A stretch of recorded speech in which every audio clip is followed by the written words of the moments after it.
గతంలో 2020 విజన్ అన్నప్పుడు చాలామంది ఎగతాళిగా మాట్లాడారు. ఇప్పుడు 2047 విజన్ అంటున్నారు. అంటే అప్పటి బెనిఫిట్స్ ఏంటి అని చూసిన వాళ్ళు కూడా ఇప్పుడు మళ్ళీ అదే రకమైన కామెంట్స్ చేస్తూ ఉన్నారు.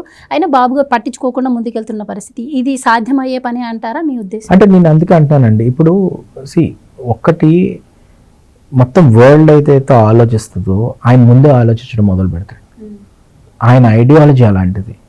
ఇప్పుడు ఎవరు ఏదో అనుకుంటారని పట్టించుకోకుండా ఉంటే ఈరోజు వ్యాక్సిన్ రాదు కదా. జెనోమ్ వ్యాలీ పెట్టడం వల్ల మన కోవిడ్ టైంలో భారత్ బయోటెక్ వ్యాక్సిన్ తయారు చేసింది. ఆ రోజు 3,500 ఎకరాలు ఎయిర్పోర్ట్కి అక్విజిషన్ చేసినప్పుడు దీనికి 1000 ఎకరాలు సరిపోతుంది కదా, నీకు 3,500 ఎకరాలు ఎందుకు అన్నారు. ఈరోజు ఎక్స్పాన్షన్ చేయడానికి వస్తున్నారు. రోజు ట్రాఫిక్ పెరిగిపోతుంది, ఫ్లైట్స్ పెరిగిపోతున్నాయి. మోస్ట్ బిజియెస్ట్ ఎయిర్పోర్ట్ కింద హైదరాబాద్ అయిపోయింది. ఇప్పుడు ఏరో సిటీ కూడా కట్టేస్తున్నారు 5 స్టార్ హోటల్స్ తోటి. అంటే 25 years ముందు ఈ ఎయిర్పోర్ట్ ఇలా అవుతుందని ఆలోచించే శక్తి ఆయనకు ఉన్నది కాబట్టి, ఆ ఇన్స్టిట్యూషన్ ఉంది కాబట్టి కదా ఈరోజు ఎయిర్పోర్ట్ ఇలా అయింది. ఈరోజు రింగ్ రోడ్ గురించి ఆ రోజు ఆలోచించారు ఆయన. పెద్ద రింగ్ రోడ్స్ ఉండాలి, వైడెడ్ రోడ్స్ ఉండాలి. ఆ ఇండియాలో ఎంత వైడ్ ఉన్న రోడ్స్ ఎక్కడ ఉన్నాయి, ఎందుకు అంత అవసరం ఏంటన్నారు. ఈరోజు రింగ్ రోడ్ రావడం వల్ల మొత్తం హైదరాబాద్ కనెక్టివిటీ పెరిగిపోయి ఇప్పుడు ఇన్నర్ రింగ్ రోడ్ గురించి మాట్లాడుతున్నారు. అంటే ఆయన ఇండియా ఏదైతే ఫ్యూచర్ మనం ఆలోచించే శక్తి మన దగ్గర లేదు, కానీ ఆయనకు ఉంది. సో కాబట్టి అలాంటి లీడర్ని మనం బ్లైండ్గా నమ్మడానికి ఇన్ని ఎగ్జాంపుల్స్ కంటే ఇంకేం ఎగ్జాంపుల్స్ కావాలి. ఇప్పుడు ఆ రోజు ఆయన రోడ్ వైడింగ్ చేస్తున్నప్పుడు నాకు చాలాసార్లు ఒక ఎగ్జాంపుల్ చెప్తారు. ఇక్కడ లోకల్గా ఉన్న ఎమ్మెల్యే గారు కానీ వాళ్ళందరూ కూడా ధర్నాలు చేశారని. కానీ ఈరోజు ఆ రోడ్ వైడింగ్ వల్ల మెట్రో రావడం కానీ, లేకపోతే రోడ్ వైడింగ్ జరగడం హైదరాబాద్ డెవలప్ అవ్వడం కానీ జరుగుతున్నాయి. సో ఈరోజు నియోపోలిస్ గురించి మాట్లాడుతున్నారు హైదరాబాద్లోనే. ఆయన ఫైనాన్షియల్ డిస్ట్రిక్ట్ని ఎక్స్పాండ్ చేయడం వల్లే కదా ఈరోజు ఎకరం 100 కోట్లు అయింది ఇక్కడ. సో ఈరోజు రైతులు ఎందుకంటే అసలు ఇండియాలో ఎక్కడైనా జరిగిందండి. మొన్న ఒక ఇండస్ట్రియలిస్ట్ అంటున్నాడు, ఢిల్లీలో ల్యాండ్ అక్విజిషన్ చేయాలంటే ఒప్పించలేక చచ్చిపోతున్నాం, ల్యాండ్కి ఎంత డబ్బులు కావాలని అడుగుతారు. ఇక్కడ డబ్బులు ఇవ్వకుండా ల్యాండ్ ఇవ్వడం అనేది అసలు ఎక్కడ ఇప్పటికొచ్చి జరగలేదు. సో ఎన్ఆర్ఈజిఎస్ స్కీమ్లో కూడా కన్వర్జెన్స్ అనే పద్ధతి పెట్టి విలేజెస్లోని పంచాయతీరాజ్ బిల్డింగ్లు కట్టాలని ఒక విజన్, అది ఇండియా ఎక్కడ ఆలోచించలేదు. సో రివర్స్ కనెక్ట్ చేయాలని అందరూ ఏదో ఊరికే అంటుంటారు, చైనాలో కనెక్ట్ చేశారట అంటారు.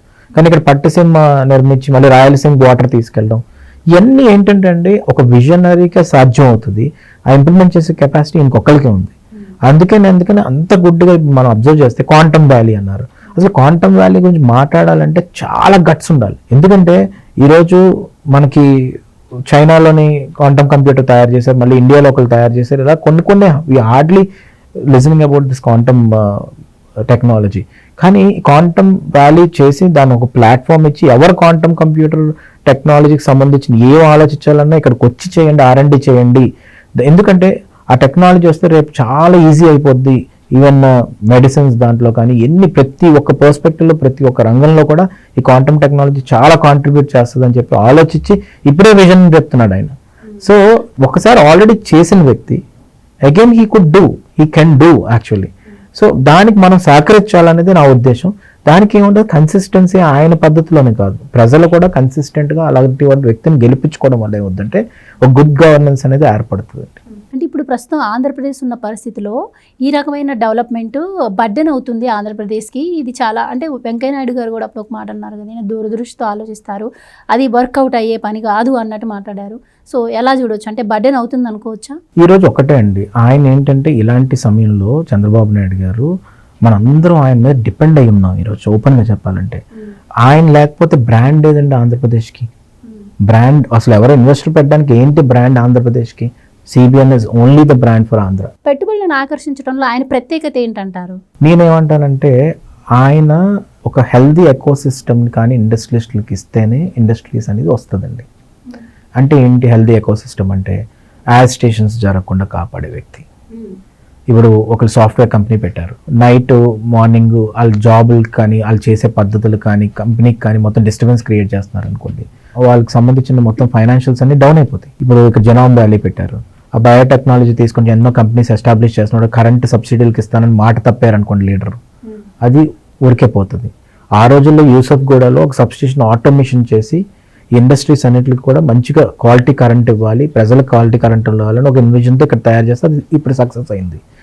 ఈ విధంగా వచ్చిన ఇండస్ట్రీస్కి సరైన హెల్దీ ఎకోసిస్టమ్ మనం డెవలప్ చేయకపోతే, అంటే ఫర్ ఎగ్జాంపుల్ చెప్తాను, GMR SEZ ఉండేది కాకినాడలో, అది ఎస్ఈజెడ్ ఎందుకు పెడతారు, స్పెషల్ ఎకనామిక్ జోన్ అని పెట్టి ఇండస్ట్రీస్ తీసుకురావడానికి పెడతారు.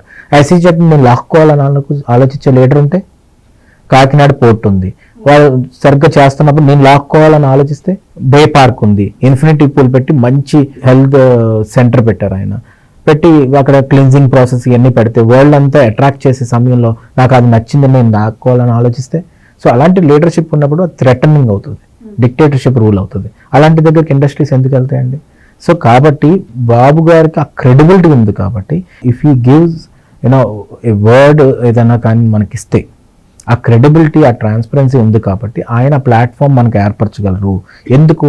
పాస్ట్లో మనం అబ్జర్వ్ చేస్తే ఐఎస్పీ బొంబాయికి వెళ్ళిపోతుంటే ఐఎస్బీని తీసుకొచ్చి హైదరాబాద్లో పెట్టాలని చెప్పి ఆలోచన విధానం తీసుకొచ్చి ల్యాండ్ చూపెట్టి ఎయిర్పోర్ట్లో వెల్కమ్ చేయడానికి ఆ టీం దగ్గరికి వెళ్ళి వెల్కమ్ చేసి ఐఎస్పీని పెట్టించి అక్కడ ఎకో సిస్టమ్ మంచిగా తయారు చేశారు.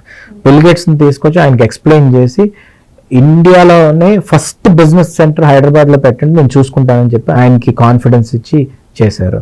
అలాగే మనకి ఇన్ఫోసిస్ సెంటర్ నారాయణమూర్తి గారు ఇక్కడ పెట్టడానికి తీసుకొచ్చారు. మళ్ళీ ఆధ్యాత్మికంగా చూసుకుంటే మనకి దీది ఉంటారు, మనకి సిస్టర్స్, వాళ్ళకి సంబంధించిన ఆధ్యాత్మికంగా ఆ సెంటర్ని డెవలప్ చేశారు. స్పోర్ట్స్ పరంగా చూసుకుంటే అక్కడ బ్యాడ్మింటన్ సెంటర్. సో ఈ రోజుకి కూడా వాళ్ళకి ఎవరికైనా కంప్లైంట్స్ ఉన్నాయండి? ఈ రోజుకి వాళ్ళు ఏమంటారు, ఆ రోజు ఆయన చెప్పారు మేము వచ్చామని. ఈ రోజు జేఎంఆర్ గారు మన ఇంటర్వ్యూలో ఏమంటున్నారు, ఆయన ఆ రోజు ఆలోచించాడు ఆ హార్టికల్చర్ని ఇంటిగ్రేట్ చేసి గ్రీన్ ఎయిర్పోర్ట్ తయారు చేయాలని, ఈ రోజు జరిగిందన్న. సో ఆ క్రెడిబిలిటీయే బ్రాండ్. సో ఆ బ్రాండ్ ఉండే మనిషి ఉంటేనే ఇండస్ట్రీస్ వస్తాయి. ఎందుకు సింగపూర్ వెళ్తారంటే ఆ రోజు ఆ ప్రైమ్ మినిస్టర్ లీ అని ఎవరైతే ఉన్నారో ఆయన ఒక హెల్తీ ఎకో సిస్టమ్ తయారు చేశాడు కాబట్టి సింగపూర్ వెళ్ళారు అందరు కంపెనీస్. సేమ్ సిమిలర్గా ఆంధ్రప్రదేశ్ వచ్చింది దానికి. టాటా ఎందుకు కలకత్తా నుంచి గుజరాత్ వచ్చిందంటే కలకత్తాలో యాజిటేషన్స్ జరిగాయి కాబట్టి గుజరాత్ వచ్చింది. సో ఈ రోజు లోకేష్ గారు ఏం మాటిస్తున్నారు, మీరు వైజాగ్ రండి, ఎక్కడికైనా రండి, 90 పైసకి ల్యాండ్ ఇస్తాను, మీకు సబ్సిడీస్ ఇస్తాను. ఎందుకంటే అవి వస్తే ఇప్పుడు ఏమవుతుందంటే పర్ క్యాపిటల్ ఇన్కమ్ ప్రతి సిటిజన్కి పెరుగుతుంది. మనకి ఎవరికి తెలియదు ఏంటంటే ఈ పోర్ట్స్ ఉండడం వల్ల, ఈ స్టీల్ ప్లాంట్స్ ఇవన్నీ ఉండడం వల్ల వైజాగ్ గాజువాకలో ఉన్న ఒక మనిషి పర్ క్యాపిటల్ ఇన్కమ్ ఆంధ్రప్రదేశ్లో ఉన్న అందరికంటే ఎక్కువ. సో ఆ పర్ క్యాపిటల్ ఇన్కమ్ ఎప్పుడైతే పెరుగుతుందో షాపింగ్ మాల్స్ వచ్చినప్పుడు వాళ్ళు కొంటారు, వాళ్ళకి సంబంధించిన జిఎస్టీస్ కడతారు, లేకపోతే కంపెనీస్ జిఎస్టీస్ కడతాయి, వీళ్ళు ట్యాక్సులు కడుతుంటారు. ఆ విధంగా మన ఎకానమీ పెరుగుతుంది. సో ఇవన్నీ ఇంటర్లింక్డ్ కదండి. ఇవన్నీ చెప్తున్నప్పుడు ఏంటంటే కొంతమందికి అర్థం కాదు, కానీ మనకు లీడర్ ఉన్నప్పుడు మనం ఆ ఎకానమీ పెంచుకునే స్థితిలో మనం వెళ్ళాలి, పర్ క్యాపిటల్ ఇన్కమ్ పెంచుకునే స్థితిలో వెళ్ళాలి. వెళ్తే హైయెస్ట్ జిఎస్టీ మొన్న కట్టిన దాంట్లో ఆంధ్రప్రదేశ్ వచ్చింది. సో కాబట్టి మనం అలాంటి విజన్ ఉన్న లీడర్ని తప్ప ఇప్పుడు బ్లైండ్గా నమ్మాల్సిన అవసరం ఉంది, లేకపోతే డిటీరియేట్ అయిపోతాం. Please subscribe to Leo News for more videos.